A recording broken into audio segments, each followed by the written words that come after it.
Entrez donc dans ces racontades,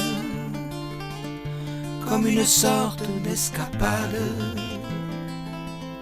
dans cette prose qui se balade, qui va du sublime au cagade. La vie, quoi. Les amours de Vegeir.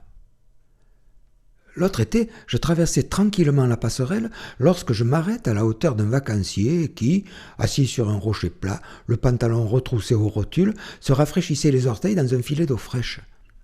Histoire d'attaquer la conversation, je lui lance « Savez-vous, là, monsieur, où vous êtes, en 1956, vous auriez eu 3 mètres d'eau par-dessus la tête ?» La manière dont il se retourne, avec les yeux d'un chabot au fond d'un panier à pêche depuis le matin bonheur, je vis qu'il n'avait rien compris. Soit c'est un Hollandais, soit c'est un vacancier ignare, soit c'est un vacancier hollandais ignare. Peut-être le bruit de l'eau lui a-t-il tout simplement brouillé les ondes. Bref, ne voulant pas m'égosiller, pour ne si pas l'affaire, je n'insiste pas et poursuis les miens. Soudain, devant moi, Latinou, mon ami d'enfance, je ne l'avais pas revu depuis tant d'années que les 3 bises sur ses joues rebondies, ici on en fait 3 pour revenir toujours sur la joue mouillée, prirent un goût de revenez-y. Je lui demande de ses nouvelles tout en surveillant ses yeux. Avait-elle conservé au chaud notre ancienne amourette de Vegeir? La Vegeir étant le lieu où poussent les veges, petits arbustes de bord de rivière, du latin Verdus amorus. Sous leurs branchages, doux et caressants, les escapades d'amoureux prennent toute leur saveur coquine et illicite à l'abri du regard des envieux. C'est raté, j'ai l'impression qu'elle ne me reconnaît pas. Après quelques secondes, elle balbutie. « Non, j'y crois pas, c'est toi ? Mon Dieu, mais ça doit faire 40 ans. Et comment il va ?» Et pourquoi donc elle me parle à la 3e personne ? Je suis là, plus vivant que jamais, devant elle, superbement ému.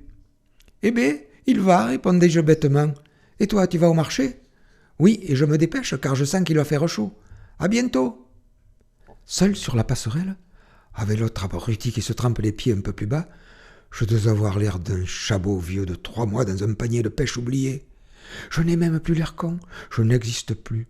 Mes souvenirs ne seraient donc que du vent, des rêves ? Mais non, la Tinou, j'en suis sûr, c'était toi. Tous les détails me picorent la tête.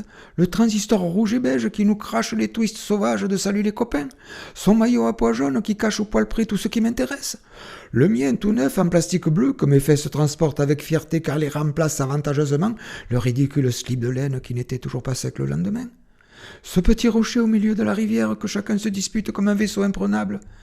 Cet instant fatidique où Latinou s'éloigne dans les veiges pour changer de sous-vêtements, non sans avoir jeté sur moi un étrange regard qu'il ne me reste plus qu'à interpréter.